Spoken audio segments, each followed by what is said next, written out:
Muchísimas gracias, doctor Caballero, por su intervención.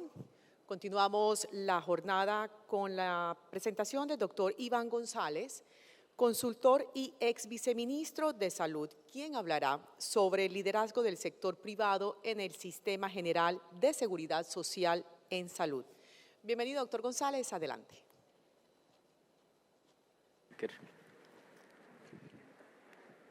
Gracias. ¿Esto es qué? Adelante, ¿cuál es? ¿Este? No, ya. Hola, buenos días, señor exministro, Pedro. Es un gusto estar acá, realmente. Quiero dar las gracias a Ana María, por Gallardo, y a todo el equipo de la ANDI, a Ingrid, a Carlos, al otro Carlos, Carlos Jurado y Carlos Daguer, por supuesto a la nueva integrante del equipo, a Mariana, y bueno, a Marisol, que hacen posible esto. Detrás de este espacio hay una cantidad de trabajo, como hay una cantidad de trabajo todos los días en el sector salud. Y yo quería empezar, después de agradecer y de celebrar que estuviéramos acá, haciendo como una pregunta general. Y la pregunta que quiero hacer es para levantar la mano. Quisiera preguntar, ¿quiénes de ustedes va a estar en Colombia el lunes 20 de junio, independientemente de quién gane? ¿Quién se va a quedar en Colombia? Porque yo me voy a quedar.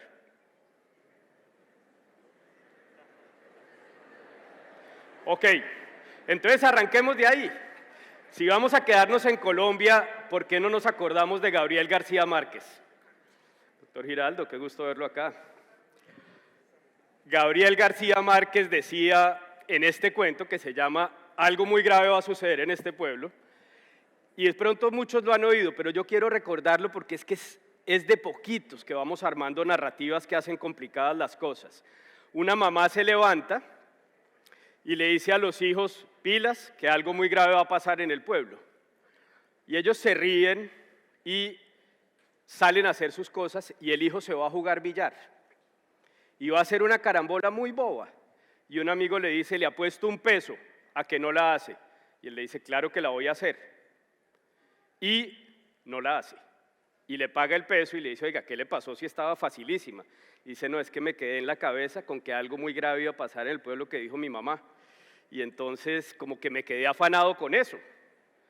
Y entonces sigue el día y el que se ganó el peso llega a la casa y pone el peso en la mesa y dice, oiga, me gané un peso, le gané un peso a Damaso. Oiga, pero si Damaso es un gran billarista. Sí, pero es que la mamá dijo, imagínese la estupidez, que algo grave iba a pasar en el pueblo. Y entonces le gané el peso porque el tipo tenía eso y la mamá le dice, no se rían de eso, que los presentimientos de los viejos son complicados. Entonces hay otras personas y uno de ellos, de los que está en esa casa, se va a comprar carne y dice, deme 1 kilo de carne, por favor. Y el carnicero le está sacando el kilo de carne y dice, ¿sabe qué? Deme 2 porque oí que algo grave va a pasar en este pueblo. Y entonces sigue avanzando el día y llega más gente a comprar carne y dice, oiga, como algo grave va a pasar, mejor lleve el doble de la carne. Y sabe que yo tengo 4 hijos, yo me voy a llevar 4 kilos de carne porque algo grave va a pasar en este pueblo hoy. Y le da 4 quines. Al mediodía la situación era casi insoportable. El carnicero había matado la vaca y había vendido la vaca. El carnicero había comprado otra vaca y había vendido otra vaca entera. Se había acabado la carne y el pueblo estaba desierto. Hasta que a las 2 de la tarde llegó un pajarito a la plaza del pueblo. Y alguien dijo, oiga, hay un pájaro en la plaza. Es que algo va a pasar en este pueblo. Algo grave. Oiga, pero siempre hay pájaros en el pueblo, siempre hay... No, pero nunca hasta ahora. Pájaros a las 2 de la tarde nunca hay. Es más, está haciendo un calor insoportable. Pero siempre hace calor en este pueblo, sí, pero nunca como el calor de hoy y nunca como el pájaro que está ahí. Y de pronto están en eso hasta que sale el macho. Y dice, oiga, ¿sabe qué? Yo me voy. Ustedes se podrán quedar acá, pero yo me voy del pueblo. Y me voy a ir porque algo grave va a pasar en este pueblo, y empaca sus cosas en una carreta y empaca todo y arma su casa y pasa por la mitad de la plaza y todos dicen, oiga, se fue. ¿Y por qué se va? Porque algo grave va a pasar en este pueblo y no me voy a quedar esperando. Y se fue. 5 minutos después la gente está empacando y media hora después alguien dice, oiga, no solo me voy a ir de mi casa, sino quiero que nadie la ocupe. Entonces le va a prender candela a mi casa. Y le prende candela a la casa y empieza todo el mundo a prenderle candela a su casa. Y a las 3:30 de la tarde, desde la colina, la mamá se voltea y le dice al hijo, si ve mi hijo, le dije que algo grave iba a pasar en este pueblo. Eso es Macondo y eso es Gabriel García Márquez. Y yo me pregunto, ¿cuántas veces nos hemos preguntado que algo grave va a pasar en Colombia? Que entonces si gana fulano yo me voy, o si gana fulano no hago una inversión, o si gana fulano no traigo un producto. Pero eso no es la verdad. La verdad es que estamos en un mundo difícil y hemos desarrollado una capacidad increíble de resolver la incertidumbre. Ricardo habló de esto, Pedro habló de esto, todo el mundo ha hablado del foro de Davos. La guerra, pasamos de tener una pandemia a meternos en una guerra que aparentemente tenía unos propósitos y claramente se ha vuelto absurda. Pero además estamos en un problema económico grave porque nos coge esto endeudados, con los precios disparándose y entonces la situación económica es difícil y todo el mundo empieza a oír la palabra que no queremos oír y que yo no voy a decir hoy. Pero es una palabra que empieza con R y termina con N y nos hace daño. Y además seguimos en plena pandemia, con un continente que tiene menos del 15% de vacunación y el riesgo de tener nuevas cepas.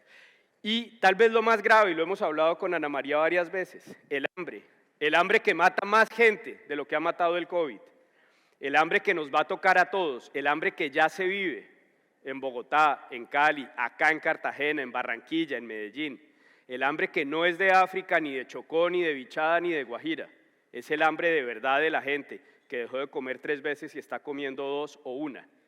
Pero además unas brechas por la explosión potencial de la tecnología que genera una inequidad espantosa y por supuesto un tema de cambio climático. Este es el mundo que nos tocó vivir, no es el mundo de la Segunda Guerra Mundial, es este mundo, este es el que nos tocó vivir y en medio de esto la pregunta es ¿qué historia vamos a contar? ¿Con qué conversaciones vamos a trabajar? Entonces, esa es la pregunta que queremos responder hoy. ¿Qué podemos hacer desde lo individual y lo corporativo para construir un sector salud que nos lleve a tener un mejor país? Y esa es la pregunta que yo quisiera tratar de responder con ustedes en la mañana de hoy. Y quiero darle gracias a todo el equipo de Gresa, a Marisabel, Alex, Mariana, Yuli, Fernando, porque con ellos trabajamos esto, pero también quiero darle gracias a la Andy porque con ustedes, con las juntas directivas de las 5 cámaras, empezamos a trabajar en esto a principios del año para estar hoy aquí parados, tratando de tener una visión. En ese entonces había 12 candidatos, después pasamos a 8, después a 7 y hoy estamos en 2. ¿Y el 20 de junio qué va a pasar? Pues que tenemos que seguir trabajando. Ustedes levantaron la mano, no importa si es uno o es el otro. No importa, no voy a hablar de política, vamos a hablar de trabajo, de lo que hacemos cada día, porque eso es lo que vale. Y esa es la pregunta que vamos a responder. Entonces, a lo largo del tiempo, el sector privado en salud ha aportado de una forma determinante en el desarrollo de nuestro sistema, desde diferentes visiones, ámbitos y posibilidades de cada uno de sus actores. Y quisimos traer esta diapositiva que tiene 15 capítulos. Puede haber más. Hablemos de prestación de servicios. ¿Cómo ha aumentado la prestación? Hace 30 años, solo el 18% de la gente tenía seguridad social. Hoy el 99% de la gente tiene seguridad social y el sector privado ha aumentado la escala y la calidad en la prestación de los servicios. Hoy tenemos más de 10.000 hospitales en Colombia y clínicas. Tenemos 60.000 prestadores individuales que todos los días se levantan a trabajar. No importa si gana el uno o gana el otro. Todos los días prestamos servicios de salud y la gente se va a enfermar. Y eso lo hemos hecho en los últimos años y lo estamos consolidando. Pero hablemos de aseguramiento. ¿Acaso es fácil gestionar el aseguramiento? No, no es fácil. Y las EPS lo han hecho posible.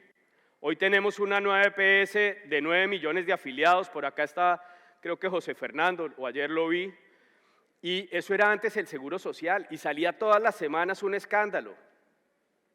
La nueva EPS ha gestionado el aseguramiento, pero también Sanitas, Juan Pablo, y también Compensar, Carlos.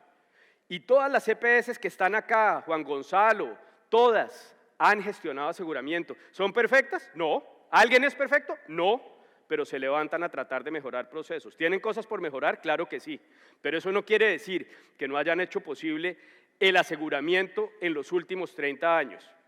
Y lo hemos pagado entre todos. La salud pública.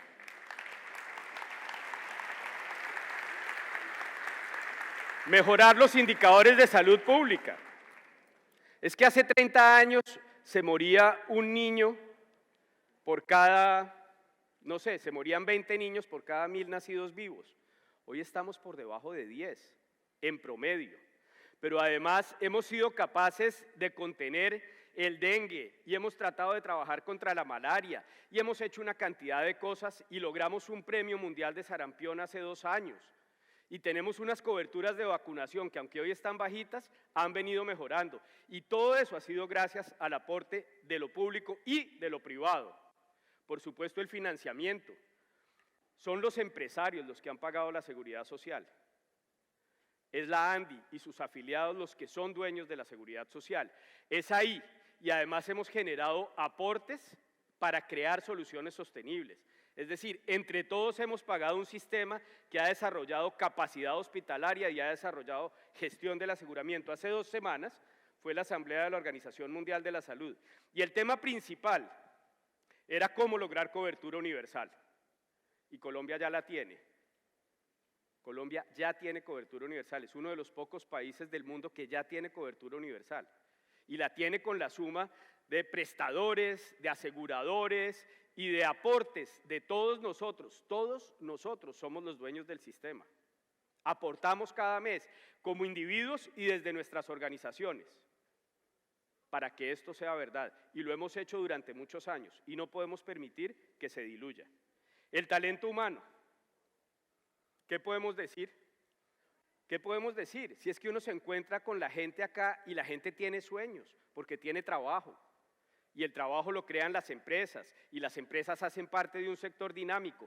1.810 personas registradas a un foro como este, por primera vez en la historia. 1.810 personas.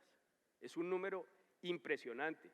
Y todos ustedes están acá, o todos estamos acá, tratando de construir un mejor sector salud, desde las organizaciones que nos dan la posibilidad de hacerlo. La calidad poniendo al paciente en el centro. ¿Ustedes creen que es coincidencia que en Colombia estén los mejores hospitales de América Latina? Acá veo a Henry Gallardo, que tiene, no sé, 16 centros de excelencia acreditados en la Fundación Santa Fe de Bogotá y está tramitando su afiliación para entrar a la ANDI. Pero ayer tuvimos la oportunidad de comer, Santiago, con Juan Gabriel y conversar contigo, que es una organización, la Cardioinfantil, increíble, que todos los días hace la diferencia en términos de calidad. Y podríamos hablar de Mederi, que está acreditado, y podríamos hablar de tantos otros acreditados y tantos que han esforzado para hacerlo. Y yo me pregunto, ¿les queda fácil? ¿Cuántas conversaciones para poder lograr una norma ISO? ¿Cuántas conversaciones para lograr la habilitación? ¿Cuántas conversaciones para lograr una acreditación? Y todas esas conversaciones pasan en esas organizaciones y hemos logrado una calidad. Pedro me decía ayer, oiga, estuvo buena la conferencia, y le dije, me pareció buena. Me decía, coño, pero es que ustedes saben mucho, vale. Colombia sabe mucho de calidad, Colombia sabe de prestación de servicios, Colombia sabe de aseguramiento y sabe porque en los últimos 30 años el sector privado ha aportado con recursos, con trabajo todos los días para hacerlo. Pero también hemos transformado los determinantes sociales. Está entre nosotros, no sé dónde está Juan Diego Céspedes de la Fundación Santo Domingo, está José Aguirre, Ana María Ortiz, que trabajan todos los días en diferentes temas de determinantes sociales. Es que pensamos que la salud está separada y la salud no está separada. Cuando uno hace una vivienda de calidad, está mejorando la salud. Y todas estas fundaciones organizacionales ayudan a mejorar el tema de la salud desde sus participaciones en diferentes ámbitos, en educación. Las universidades han formado un talento humano que es reconocido y que está altamente calificado. Nuestro talento humano es increíble, se lo roban en cualquier parte del mundo. Quieren que los colombianos vayan a Estados Unidos, vayan al Caribe, vayan a Brasil, y nosotros estamos exportando talento humano. Acá hay un talento humano increíble, pero además todo el tema de política pública. Participamos activamente en la generación y el cumplimiento de las políticas públicas. Piensen ustedes estas fundaciones que trabajan por crear la política pública. Me acuerdo ahorita de la Fundación Saldarriaga Concha, con quien desarrollamos la política de salud mental, por ejemplo. Y tantas otras fundaciones que todos los días se meten a construir política pública. Y pienso también, por supuesto, en el tema de infraestructura. ¿Será casualidad que uno de los hospitales más lindos estén en Colombia? ¿Será casualidad que los centros de atención primaria más lindos estén en Colombia? Aquí, a 5 kilómetros, a 8 kilómetros, tenemos Serena del Mar, un premio mundial de arquitectura. Tenemos el nuevo centro de tratamiento integral del cáncer, Santiago, en Bogotá, arquitectura. Tenemos una infraestructura para sanar y es una infraestructura que se ha hecho en Colombia con aportes del sector privado. En temas de innovación y tecnologías es increíble lo que hemos hecho. Hemos desarrollado nuevas tecnologías innovadoras, pertinentes, sostenibles. Colombia ya tiene hoy en día 2 unicornios y dicen que viene el tercero el año entrante. Pero en investigación, hemos fomentado la investigación desde el sector privado y además hemos generado conocimiento. Colombia está publicando todos los días, está produciendo. Ayer oíamos a Ramiro, decano de una facultad muy importante, hablando del tema de gobernanza. El tema de producción local, es increíble, Colombia propende por la autonomía sanitaria, pero además exporta. Tecnoquímicas, Procaps, son empresas que han estado en Colombia construyendo país y lo construyen para darnos autonomía sanitaria, pero también para exceder las fronteras y llevar medicamentos a diferentes lugares. Por supuesto, la comercialización, poner en Colombia a disposición de los ciudadanos tecnologías de punta. Eso no es fácil y aún así lo hacemos todos los días. A pesar de tener que hacer las vueltas con el INVIMA y la cosa y toda la jartera, estamos trayendo tecnología y estamos comercializando y eso lo hacen ustedes. Y por supuesto en temas de logística donde hemos desarrollado modelos de eficiencia y sostenibilidad. Entonces cuando uno habla del aporte del sector privado, no es que el sector privado fue poquitico, no, es que el sector privado ha hecho mucho de lo que ha pasado en el sector salud en Colombia en los últimos 30 años. Y eso no nos lo puede quitar nadie. Por eso tenemos que seguir trabajando el lunes. Cuando el sector privado se une por una causa, logra resultados extraordinarios. Y quiero hablar de COVID un minuto, solo para poner un ejemplo. Tuve la fortuna de acompañar el inicio de la pandemia desde el Ministerio de Salud. Y siempre que me preguntaban, me ponían el ejemplo de lo que estaba pasando al norte de Italia, de lo que estaba pasando en Guayaquil, de lo que estaba pasando en Nueva York. Y siempre dije, en Colombia no va a pasar eso. Colombia tiene unos hospitales, un talento humano y un aseguramiento que va a responder. Y respondimos. Yo estoy seguro que todos nosotros participamos de eso, estoy seguro. Creamos camas hospitalarias donde no había, en un rincón, ahí se armó un cuidado intensivo.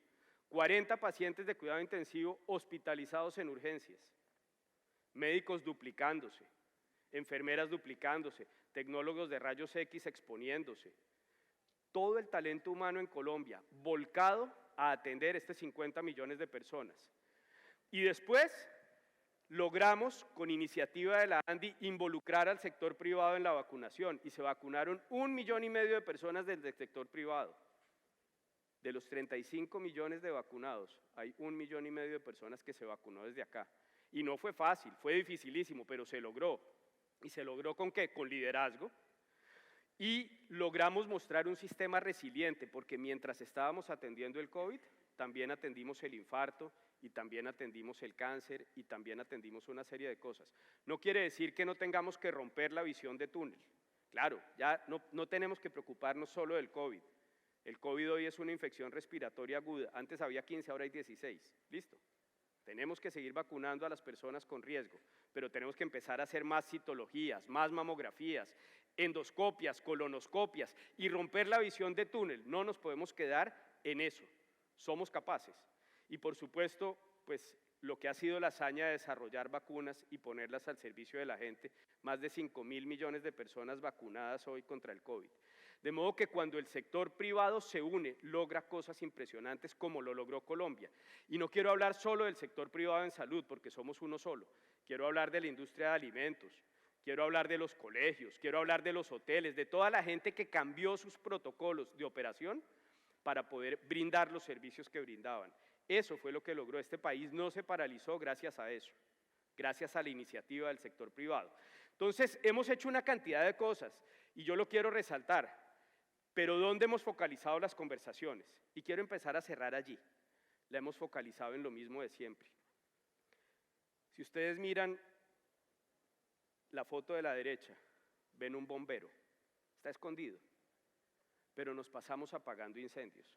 Yo oigo las quejas de los miembros de las juntas directivas, porque van a las juntas directivas a hablar de lo mismo, que la cartera se alargó, que la sostenibilidad de la UPC, que la regulación de medicamentos, que la integración vertical y el abuso de posición dominante, que otra reforma, otra reforma, y que no, que va a acabar la CP, que las va a mejorar, pero además un marco regulatorio difícil, complejo, con una superintendencia que ha tratado de hacer cosas en estos 4 años para liquidar EPS que no lo hacen bien, pero que genera mucha angustia en muchos otros aspectos. Y además una relación muy tensa entre EPS e IPS. Y de eso hablamos siempre, todos los días. Cuando vamos a las juntas nos sentamos a eso. Piensen en el último orden del día de alguna junta donde hayan estado, a ver cuál de estos temas no estaba.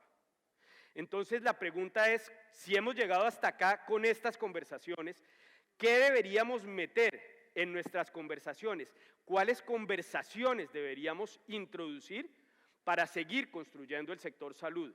Y empiezo diciendo que deberíamos construir la visión de largo plazo y una visión común. Eso es lo que necesitamos. Cada 3 años o cada años o cada 24 meses vamos a estar preguntándonos si van a acabarse las EPS. ¿En serio? ¿Otra vez? Y generar incertidumbre. ¿Y vamos a decir que vamos a volver a una serie de cosas o vamos a sentarnos a construir una conversación difícil, donde hay que reconocer unas cosas buenas y otras cosas malas y tratar de construir desde ahí? Pero se requiere una visión de largo plazo. No podemos tener un sistema de salud que cada 20 meses esté en una incertidumbre profunda. Necesitamos construir esa visión y debemos hacerlo con este gobierno, sea el que sea. Pero también la creación de valor. Seguimos 30 años después hablando de tarifas y de costos. Es rarísimo encontrar una conversación de valor. Y ayer Pedro hablaba de la quíntuple meta y yo le decía por la noche, a mí me gusta más la triple meta. Y me gusta eso. Oiga, cuando uno se sienta entre una EPS y una IPS, ¿por qué no pensar en producir desenlaces de salud, Henry, superiores? ¿Por qué no pensar en responder a la expectativa de los ciudadanos, de los pacientes? ¿Y por qué no propender por la sostenibilidad? Ahí hablamos de valor, pero no que si me baja 5 pesos o me sube 3, que es que yo le voy a cobrar más caro. Seguimos en tarifas, seguimos en costos y se nos olvida que donde hacemos la diferencia, doctor Dusan, es en la creación de valor. Y por supuesto la calidad. La calidad ha sido un gran rezagado. Nosotros hemos hablado de tarifas, de costos y de volúmenes, pero todavía las conversaciones de calidad no son masivas. No estamos hablando de calidad lo suficiente. Y cuando uno se enferma, cuando un familiar está enfermo, lo único que uno quiere es que lo traten con buena calidad. Pero eso se nos olvida en el día a día. Y yo creo que debemos ponerlo en la agenda de manera deliberada y empezar a hablar de visión de largo plazo, de valor, de calidad y, por supuesto, de innovación. Si es que este sector es profundamente innovador, no solo en tecnología, sino también en procesos y servicios. Y tenemos la capacidad de hacerlo, pero vivimos tan metidos en la apagada de incendios, vivimos tan metidos en la cartera, en la integración vertical, en esas peleas que llevamos 30 años sin capacidad de salirnos y mirar. Y ahí es donde yo veo una oportunidad enorme de un gremio sólido que tiene diferentes cámaras para hablar conversaciones distintas.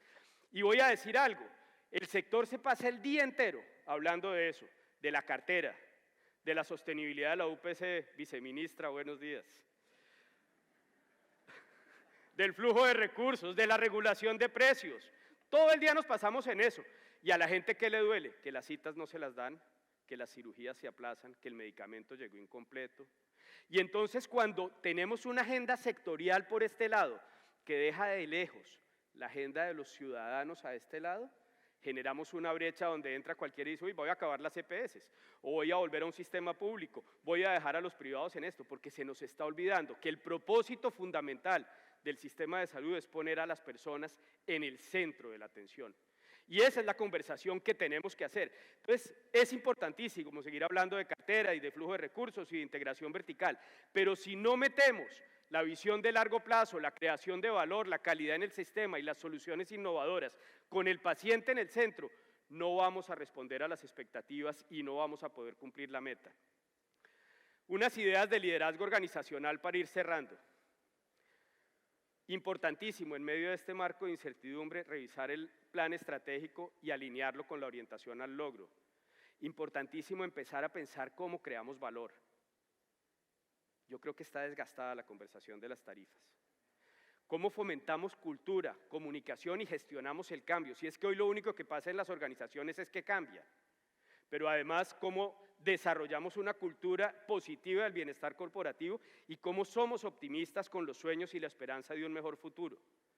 Imagínense el comité del lunes, el próximo lunes. Uy, qué susto, es que el domingo son las elecciones y va a ganar el uno o el otro. Y ahí arranca uno mal la semana. Ahí arranca uno mal. Entonces, ¿cómo empezamos a darle la vuelta? Porque ya levantaron la mano los que nos vamos a quedar. Pues quedémonos trabajando en todas estas cosas, quedémonos preparando para un momento de alta incertidumbre, de alta complejidad económica, donde necesitamos fortalecer la cultura y el bienestar de nuestra gente para poder atravesar ese desierto que viene, pero con optimismo. ¿Cómo puede uno a través de las conversaciones liderar la construcción de un mejor futuro? Pues empieza en uno mismo, empieza en la decisión de haber venido acá. Y creo que empieza aprendiendo y construyendo de las diferencias. Ayer cuando estábamos hablando de esta presentación, alguien decía, es que Pedro nos hizo abrazarnos a los de al lado. Yo diría, oiga, sin pararse, en silencio. Piensen con quién quisieran sentarse a tener una conversación de la diferencia. Es tan rico irse a una conversación gremial y hablar mal del otro y decir que esto y que lo otro y acabar con el otro. Y es tan difícil decir, oiga, venga, nos tomamos un café y tratamos de pensar desde la diferencia. Porque todos somos profundamente distintos, pero en el fondo todos somos igualitos. Todos somos igualitos, a todos nos gusta el respeto, a todos nos gusta transformar, a todos nos gusta crear. Entonces, no nos dejemos confundir pensando que tenemos conversaciones simplemente hablando con los que les gusta lo mismo que a nosotros. Lo más difícil, pero lo más necesario, es hablar con el que piensa distinto a mí. Prevaleciendo sobre la oscuridad. ¿Quién de ustedes se imaginó? Hace 2 años exactamente, estábamos acordándonos, hace 3 años estábamos en este escenario en el último foro presencial en el 2019. ¿Y quién de ustedes se imaginó que iba a ser capaz de prestar servicios de salud con 300% de ocupación en COVID? ¿Quién de ustedes se imaginó que iba a ser capaz de distribuir medicamentos o dispositivos con la gente desde la casa? Hablábamos con las personas de la Cámara de Gases Medicinales y decían, oiga, es que no querían vacunar a los conductores que llevaron el oxígeno a las casas. Es decir, todos nos guardamos y el sector salud salió a la calle y fue capaz de prevalecer en medio de la oscuridad. Y las organizaciones fueron capaces de prevalecer. Y no importa qué pase el 19, tenemos que prevalecer, si es que este es nuestro país. No nos lo puede quitar alguien, es que es el país de todos.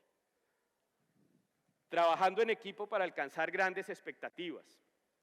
Cada vez ese liderazgo piramidal de alguien que manda va quedando más rezagado. Ahora es la construcción colectiva de las personas, líderes de carne y hueso que se equivocan, que piden perdón, líderes de carne y hueso que plantean visiones hacia adelante y que fomentan el trabajo en equipo. Pedro nos dio ayer una cantidad de herramientas para fomentar el bienestar y el trabajo en equipo. Eso es lo que tenemos que hacer en las organizaciones, trabajando desde el propósito y el rol de cada uno. Sí, cada uno tiene roles distintos, pero la suma de todos esos roles son los que permiten que hayamos construido lo que hemos construido en 30 años, siendo auténticos, empáticos y coherentes con los valores. Qué poco hemos hablado de los valores, pasamos de agache, dejamos que la discusión de la corrupción se dé en Twitter y se dé entre los candidatos, y se nos olvida que acá todos los días nos paramos en contra de la corrupción, todos, la gran mayoría.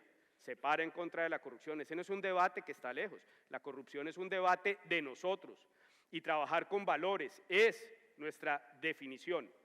Entonces, desde sus empresas, desde sus códigos de ética, es lo que hay que hacer, alineándolo. ¿Qué va a pasar el lunes entrante? lunes 13 de junio. Yo los invito a que piensen en la agenda de su comité de presidencia o de dirección. ¿Qué temas van a traer? ¿Qué va a pasar en su siguiente junta directiva? ¿Van a seguir hablando de lo mismo o empezamos a hablar de estrategia, de creación de valor, de cultura, de gestión del cambio, de optimismo, de bienestar, de comunicación asertiva? Empezamos a construir desde la capacidad y la certeza y no a dejarnos destruir desde el miedo colectivo, porque algo grave va a pasar en este pueblo. Nada grave va a pasar si nosotros dejamos eso, si nosotros nos paramos y cambiamos nuestras narrativas y nuestras conversaciones. Pero para que eso pase, yo los invito a que el domingo, cuando hayan llegado, cuando estén tranquilos, tipo 6 de la tarde, se sienten con ustedes mismos a mirarse en el espejo. Porque uno casi siempre se ve como el gatico y afuera se refleja el tigre.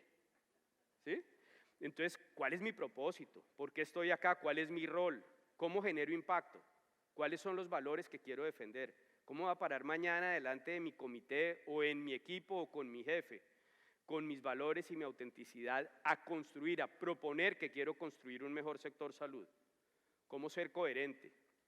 ¿Cómo voy a trabajar en equipo? Con los que hacen diferencia. Es tan difícil entenderse con el que uno tiene diferencias también al interior de las organizaciones y al final uno se da cuenta que somos tan distintos y somos lo mismo. Entonces la reflexión individual, la mirada al espejo es clave. Y empecé hablando de Gabriel García Márquez, pero quisiera terminar hablando de Shakira. En estos días quiero solidarizarme con ella.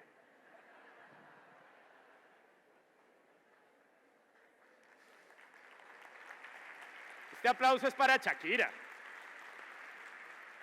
Shakira, después de Gabriel García Márquez, se debería ganar un Nobel de alguna cosa. Ella tiene una canción que a mí me encanta, y es una canción que dice, oiga, no es lo mismo vivir un día 10.000 veces que vivir 10.000 días. Y la invitación es a que cada día hagamos la diferencia. El 20 de junio, pero también el 21 y el 22 y el 23. ¿Cómo? Poniéndose en contacto con lo que es importante para nosotros, viviendo de aposta cada día, haciendo que cada día valga la pena, siendo activo de una forma sencilla. Nadar, Pedro, nadar, montar en bicicleta, correr, lo que quieran, caminar, administrando los malos hábitos, esos que nos cuesta trabajo enfrentar a nosotros mismos, pero que cuando nos miramos al espejo, el espejo nos hace caritas, ¿sí? Porque todos tenemos malos hábitos, todos tenemos defectos. ¿Cómo tratar de irlos resolviendo? Y al mismo tiempo no tomándose muy en serio. Antes de que empezaran a ponerse de moda las medias de colores, mi psiquiatra me decía, póngase medias de colores para que cuando cruce la pierna se acuerde que usted también debe dejar de tomarse tan en serio. Y es verdad, por eso a veces uso media de colores. No nos podemos tomar tan en serio, no somos tan importantes. Somos importantes cuando sumamos a una visión colectiva, cuando construimos con el otro, pero no solo desde lo individual. Cuidando las relaciones familiares, sociales y laborales. Qué difícil ha sido la pandemia, qué difícil ha sido mantener relaciones familiares, qué fácil es salir tirando la puerta y qué difícil es construir desde la diferencia acuerdos en la familia, acuerdos en el trabajo para poder dar lo mejor. Simplificar la vida, nos llenamos de reglas. ¿Ustedes se han dado cuenta cómo nos llenamos de reglas? Una cantidad de reglas, es que el escritorio tiene que ser así, a mí me gusta la puerta, el tinto me gusta caliente, me gusta con el platico, la cucharita, cuando viajo me gusta tal chaqueta porque es que ahí llevo el pasaporte y la plata la organizo así. Y una cantidad de reglas que nos van cargando la vida, en vez de hacerla simple y ligera, de irla dejando pasar. Tomar vacaciones y hacer pausas, que yo no puedo salir porque definitivamente sin mí se enreda esto. Mentira, casi siempre funciona mejor, casi siempre funciona mejor. Ser flexible con uno mismo, porque es que se nos olvida que tenemos malos hábitos y somos increíbles señalando al otro, pero se nos olvida ser flexible con nosotros mismos y ser flexible con los demás, actuar con compasión. Es desde la construcción de la diferencia, en lo individual, que construimos con el otro, desde la diversidad, desde la equidad. Introducir momentos de introspección y reflexión. La vida se enlenteció afuera, pero el celular se aceleró. ¿Cuántos de ustedes no tuvieron que comprar cargadores o pilas porque a las 3 horas de la pandemia les tocaba estar cargando el celular para ver qué llegaba de Italia y qué llegaba y estamos mirando las noticias y estamos trabajando? Usted decía ayer, Pedro, que uno va caminando y va haciendo aquí con esto, y como decía Giraldo, además con una escobita aquí para barrer cuando camina, ¿sí? No, y hay que bajarle al ritmo, tener paciencia. La vida no tiene que ser el ritmo que nos estamos inventando. Quiero terminar con 3 cosas. Creamos en nuestros sueños. Cuando ustedes se han sentado a pensar en un sueño de su organización, lo logran. Lo que nos cuesta mucho trabajo es compartir sueños, es crear sueños comunes. Entonces, creamos en nuestros sueños y armemos con otros sueños. ¿Cómo nos vamos a relacionar mejor entre los hospitales y los aseguradores? ¿Cómo vamos a tener mejor relación entre las farmacéuticas o los dispositivos y los hospitales? ¿Cómo vamos a tratar mejor al talento humano? Esos son los sueños. Todos ustedes, si yo dijera, oiga, escriban una lista de los sueños que tienen para su empresa, todos tienen una cantidad de sueños, pero casi ninguno es capaz de compartirlo con otro y de crear un sueño común. Creamos en los sueños comunes, salgámonos de las fronteras, rompamos las paredes de nuestras organizaciones y empecemos a construir distinta la narrativa y la conversación que tenemos. Yo les dije a mis hijos que quería tomarles una foto y ahí ven la respuesta, ¿sí? Pero aunque no me crean, esos son mis hijos. Es por ellos que yo no me canso nunca de creer en el futuro, en un mejor futuro. Es que es por ellos, también por mí. Pero estoy seguro que todos tenemos algo que nos mueve. Entonces, el 20 de junio o el 19 por la noche, ¿qué les vamos a decir? No, se jodió esto. Pero sí. No. Oiga, vamos a trabajar para construir un mejor país y vamos a salir adelante. Es que es por ellos y también por nosotros que no podemos renunciar a tener un mejor futuro. Y quiero terminar con la definición que más me gusta de liderazgo. El líder es un guardián de conversaciones. El líder crea una visión y una vez crea esa visión empieza a fomentar conversaciones para que esa visión se haga realidad. Atiende las conversaciones que distraen a la gente e ignora los chismes y las pendejadas. Entonces, ¿qué es eso? Eso es básicamente nuestras rutinas y nuestro comité del lunes y nuestra junta directiva y la llamada telefónica y lo que le transmitimos a nuestros hijos porque es lo que hablamos. Es en las conversaciones que construimos el día a día. Entonces, la pregunta con la que yo me quedo y les quiero dejar a ustedes es, ¿usted qué conversaciones quiere tener? Gracias.